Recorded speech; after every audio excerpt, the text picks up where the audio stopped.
Bonjour à toutes et tous. Alors c'est la fin de la journée, mais c'est un grand moment pour moi parce que c'est l'aboutissement de 5 ans de travail que je viens vous présenter aujourd'hui. Je me suis donné cette échéance au Salon de la Data. Bon, je vous assure, j'ai pas fait que ce livre en 5 ans, j'ai aussi fait 2 enfants, ça occupe. Je vais commencer par me présenter.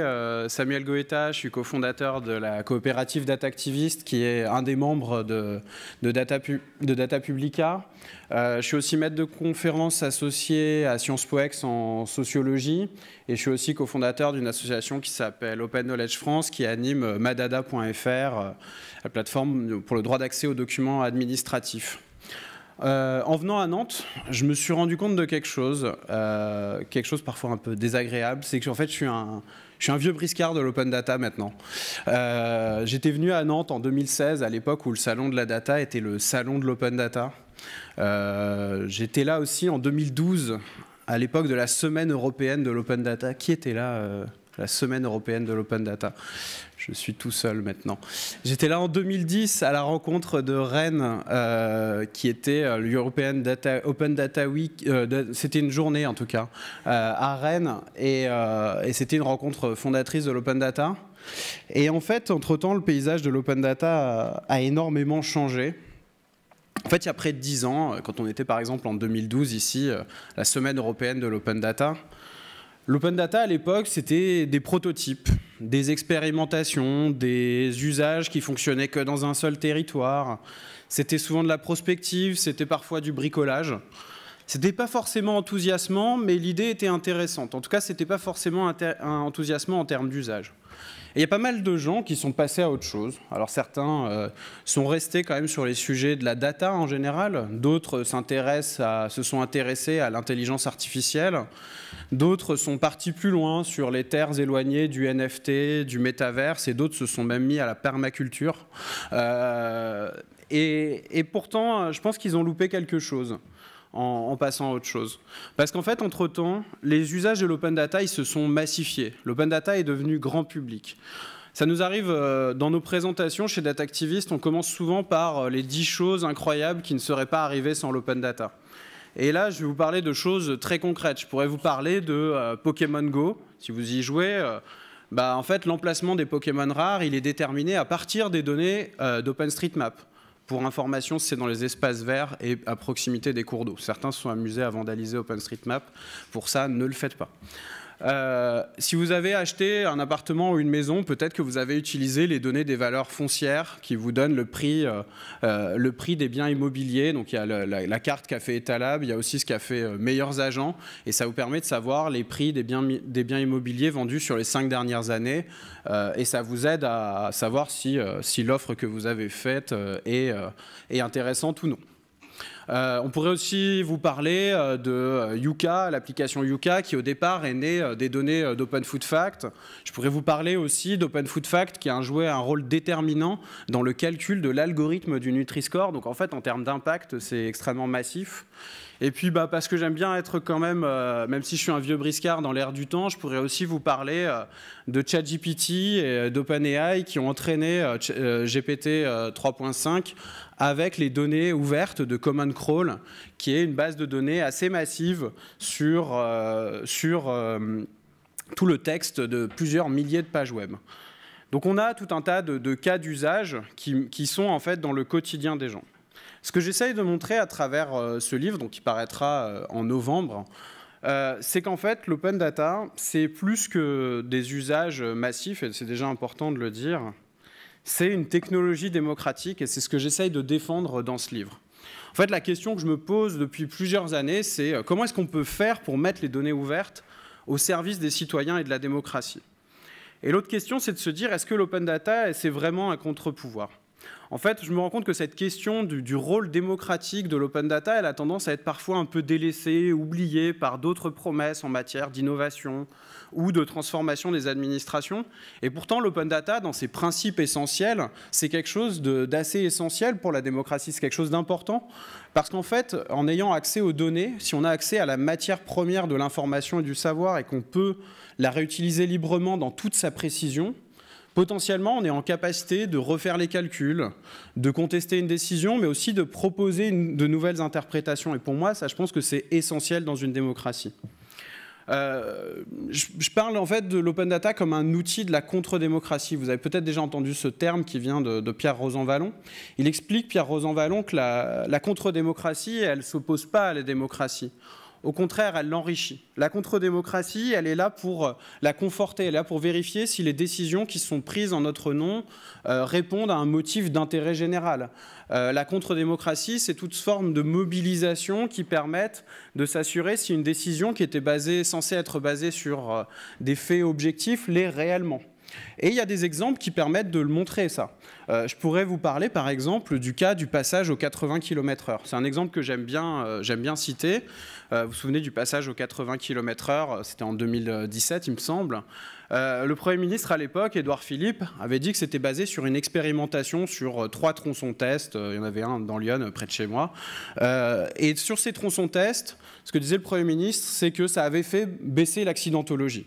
Alors, il y a une association avec laquelle je ne suis pas forcément d'accord, qui s'appelle 40 millions d'automobilistes, qui a pris les données du ministère de l'Intérieur sur l'accidentologie et qui a refait les calculs sur ces 3 tronçons tests et qui a montré que l'accidentologie allait rester stable.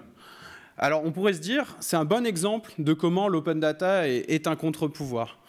Mais aussi, en fait, avec les mêmes données, on a pu montrer quelques années plus tard qu'en fait, c'était une décision qui a eu son utilité. Et ça montre en fait le caractère de pouvoir et de contre-pouvoir de l'open data. Le CEREMA a réutilisé ces données-là. En fait, c'était quelques années après, une sorte d'étude d'impact. L'accidentologie routière, elle avait augmenté au niveau national. Ce qu'ils ont fait, c'est qu'ils ont isolé les tronçons qui étaient passés aux 80 km/h, donc les routes départementales, pour montrer qu'en fait, sur ces tronçons-là qui étaient concernés, l'accidentologie avait effectivement baissé a posteriori. Et donc on est là face à un cas où pouvoir et contre-pouvoir se répondent, et c'est là où je trouve que c'est extrêmement intéressant pour la démocratie de s'appuyer sur l'open data pour l'enrichir, parce qu'en fait on voit que ça permet d'avoir un débat public éclairé. Il y a un autre exemple que j'aime bien citer, c'est le travail de certains économistes qui avaient eu une grande influence sur les politiques d'austérité. Il y a eu 2 économistes qui ont publié dans une revue un article où ils montraient un lien entre l'évolution de la dette d'un pays et sa croissance. Et ils ont montré qu'il y avait un effet de seuil à 90% de dette, 90% du PIB de la dette, et que ça entravait durablement la croissance. Alors elle est marrante cette histoire, parce qu'en fait c'est un étudiant qui, dans le cadre d'un de ses exercices dans un cours d'économie, il a essayé de refaire cette étude en reprenant des données publiques. Il n'arrivait pas à le reproduire. Ses étudiants, ses enseignants lui ont dit va contacter les auteurs du papier qui étaient des stars de l'économie. Il a obtenu les données, il a refait les calculs, il s'est rendu compte qu'en fait ils avaient fait une erreur Excel et que ce papier qui avait été utilisé pour déterminer des politiques d'austérité et qui avait vraiment été utilisé pour mettre en avant certaines politiques d'austérité, en fait était basé sur une simple erreur de formule dans une feuille de calcul que chacun pourrait faire. Et donc, on voit à travers cet exemple comment aussi l'usage des données, mais aussi plus largement la science ouverte, l'accès aux données de la recherche peut enrichir la démocratie. Je défends aussi dans ce livre l'idée que l'open data, c'est un outil d'émancipation, d'empowerment. Un exemple que j'aime bien citer, même s'il est sinistre, c'est celui du comptage des féminicides à partir de 2016. Il y a un certain nombre d'associations féministes qui se sont saisies du sujet en montrant que le ministère de l'Intérieur ne considérait pas le genre comme quelque chose de déterminant dans les violences, en particulier à l'intérieur du domicile. Il y a des associations, notamment un collectif qui, à partir de la presse, a mis en données les cas de féminicide et a fait plus qu'un comptage, a documenté chacun des cas et a fait une base de données. Et c'est entretenu maintenant depuis 2016. Et ça a contribué grandement au fait que le terme de féminicide soit dans le débat public et soit aussi maintenant dans les politiques publiques. Ça a aussi fait évoluer les lignes du ministère de l'Intérieur. Et donc ça montre comme quoi les données peuvent être un outil essentiel à la démocratie. Alors je vais vous parler un peu de ce que contient le livre et après je vais vous présenter les propositions que je fais dans le cadre de ce livre à travers 3 chantiers.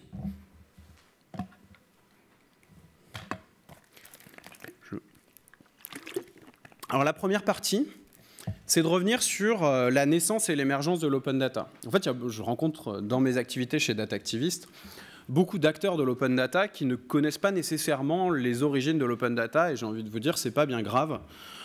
Mais je pense que c'est quand même intéressant de revenir sur ces origines de l'open data. Donc dans le premier chapitre, je reviens sur les racines profondes de l'open data, notamment issues de la transparence, aussi dans le domaine de l'open source, la libre circulation de l'information. J'ai introduit aussi une partie sur le rôle de l'open data dans l'entraînement des modèles d'intelligence artificielle, en montrant aussi les controverses qui vont avec ça. Je reviens dans le chapitre 2 sur les grandes étapes de la définition des principes de l'open data et aussi ce qui est développé actuellement comme étant vu comme la troisième vague de l'open data. Je n'aurai pas le temps de m'étendre ici sur ça. Je reviens ensuite sur comment est-ce qu'on a abouti à ce qu'en France, l'open data s'institutionnalise et devienne la règle, la norme avec la loi pour une république numérique, et comment ça fait pour devenir, que la France soit devenue un des pays les plus avancés en matière d'open data.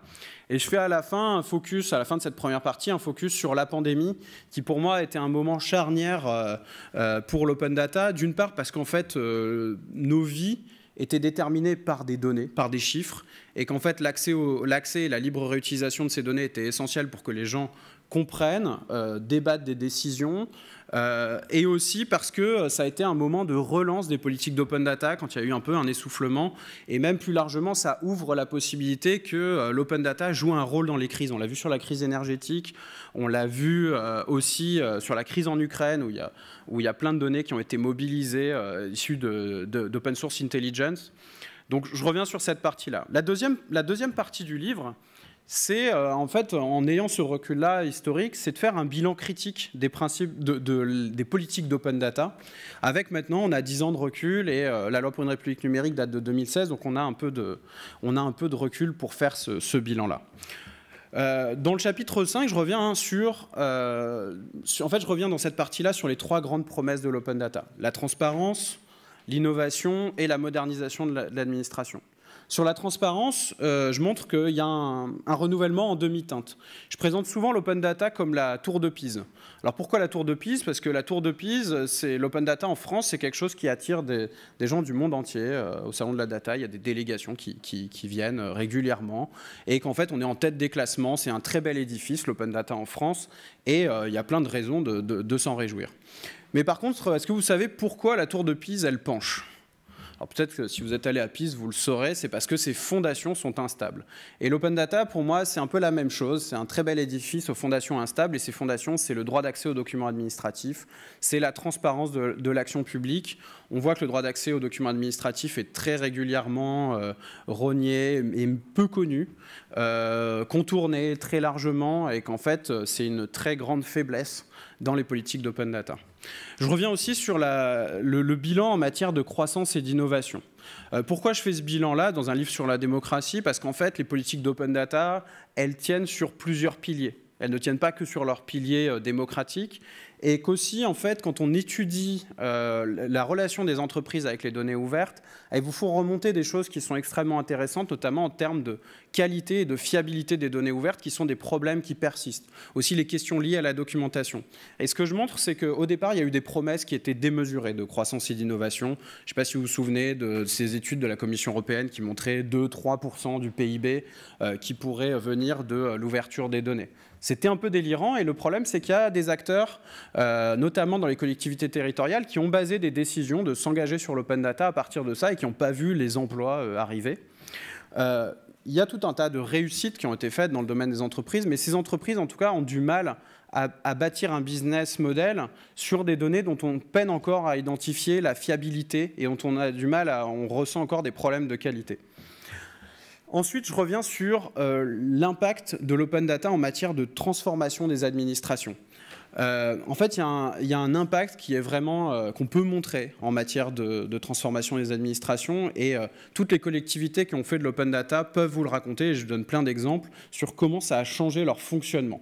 C'est pas que dans les collectivités, c'est aussi dans les ministères. Il faut se rappeler que data.gouv.fr, c'est la première des startups d'État. Ensuite, BetaGouv est né, dans quelque sorte, de data.gouv.fr.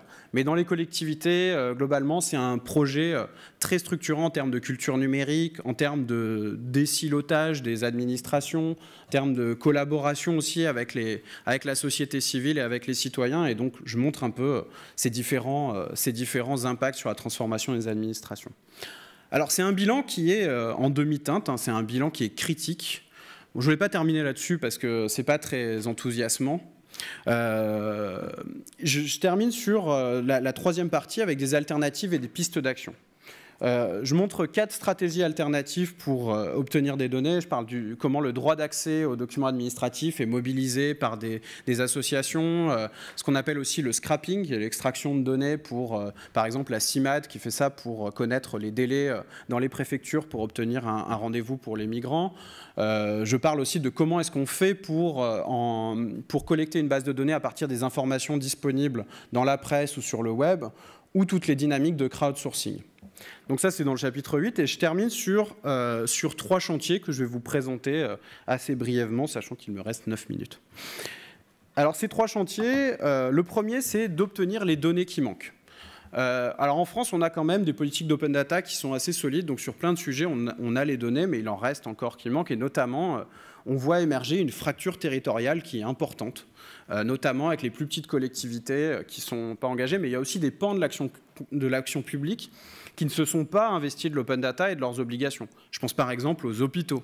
Chercher un hôpital sur data.gouv.fr. Et donc, cette question d'obtenir les données qui manquent, elle est encore importante. Et pour ça, je pense qu'il y a, dans ce chantier-là, il y a la question du droit d'accès aux documents administratifs, qui est aujourd'hui un droit à valeur constitutionnelle, qui doit être refondé. Alors, je fais une proposition qui fera débat, j'imagine, qui est de transférer les compétences en matière de transparence de la CADA. La CADA, il faut savoir qu'elle a un rôle d'accès à vos données, à vos documents, mais elle a aussi un rôle d'accès de n'importe qui aux documents qui concernent une décision prise dans le cadre d'une mission de service public, et de transférer ces compétences à la Haute Autorité pour la transparence de la vie publique.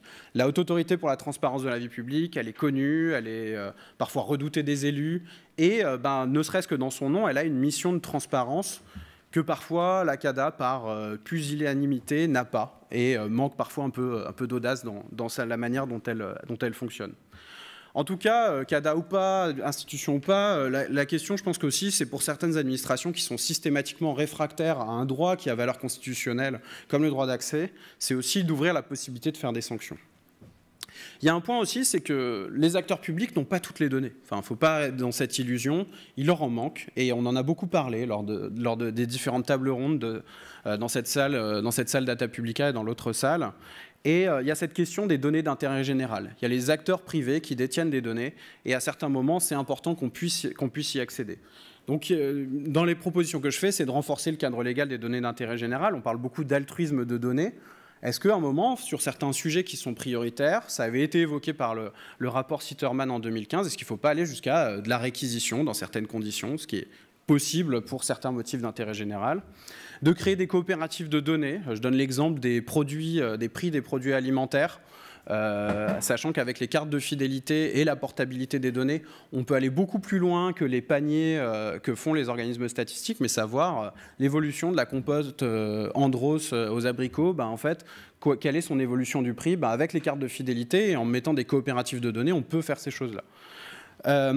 Et dans ce chantier-là, d'obtenir les données qui manquent, je pense qu'il y a un chaînon manquant, qui est celui de comment est-ce qu'on institutionnalise la concertation entre producteurs et réutilisateurs.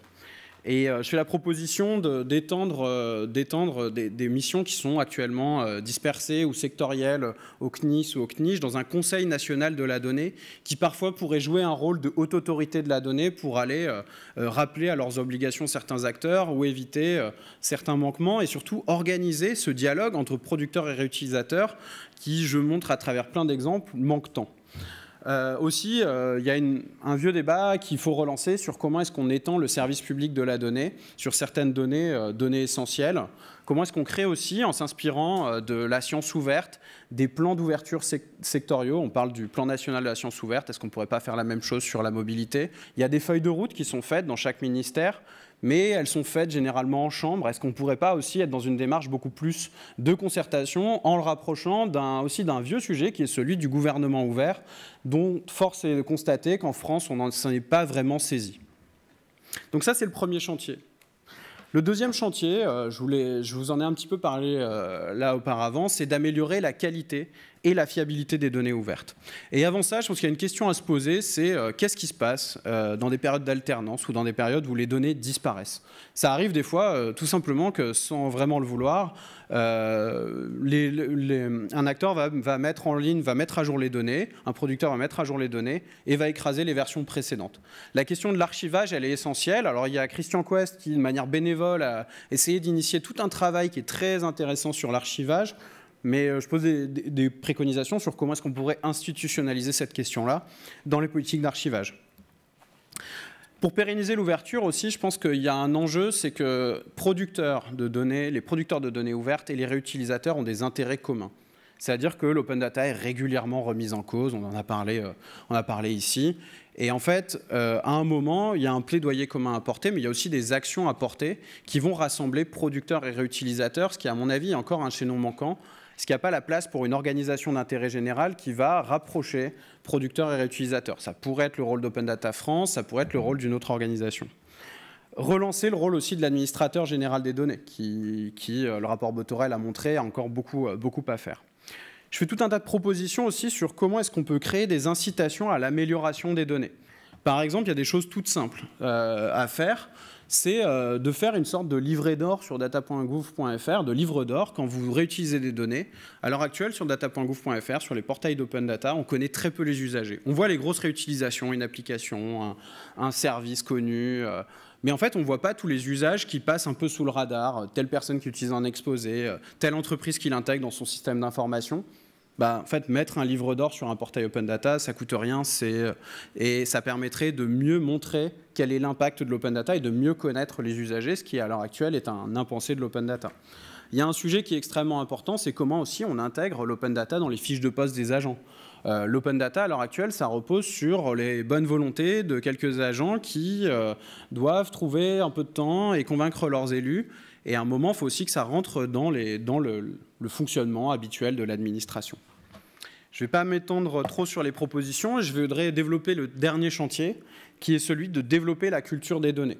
C'est un sujet qu'on travaille depuis longtemps avec, à l'époque, l'AFIN, qui est celui de la data literacy, et de comment est-ce qu'on fait en sorte que l'open data va s'appuyer aussi sur une société qui connaît mieux les données.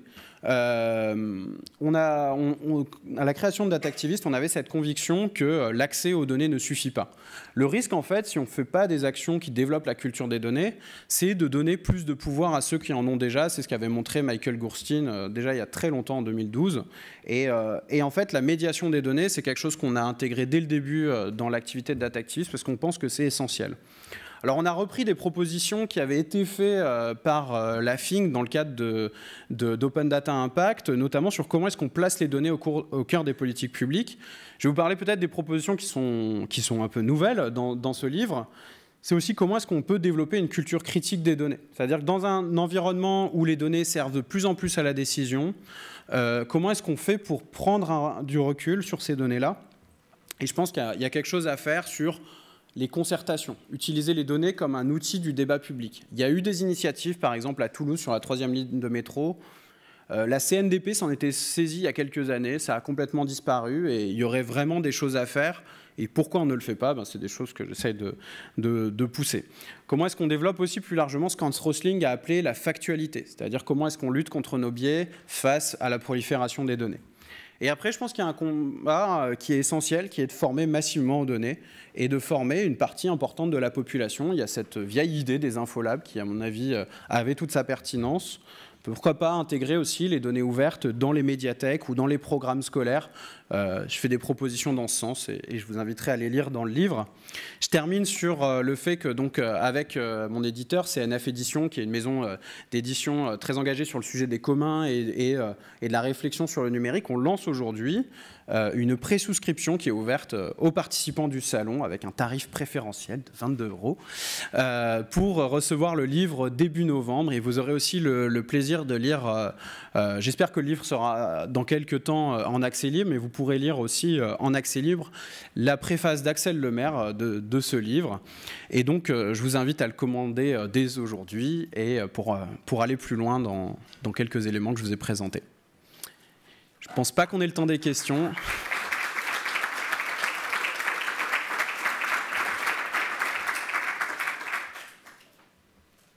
Est-ce qu'on a le temps pour des questions? Jacques, tu as une question? Une question? Allez, une question. Allez-y. Ouais.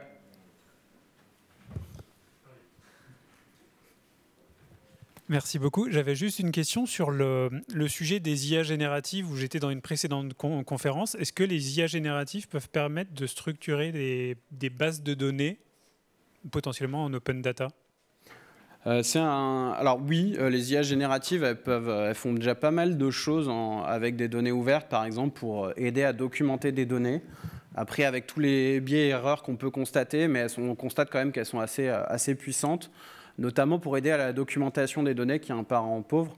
Dans le livre, je parle plutôt de comment les données ouvertes, est-ce que les données ouvertes ont servi à l'entraînement des modèles d'intelligence artificielle, et aussi sur la question des enclosures qui est très liée à la question des communs, c'est ces données ouvertes, est-ce qu'elles aboutissent ou non à des modèles ouverts, et la question en fait de est-ce qu'on n'est pas en train de... Qu'est-ce que ça pose comme question pour le mouvement des communs? Parce que le mouvement des communs, c'est vu comme quelque chose de positif, sympathique. OpenAI, c'est pas forcément une organisation altruiste, sympathique et nécessairement joyeuse. Donc, j'en parle assez longuement dans le livre. En fait, pour le dire aussi simplement, OpenAI n'a plus d'open que le nom.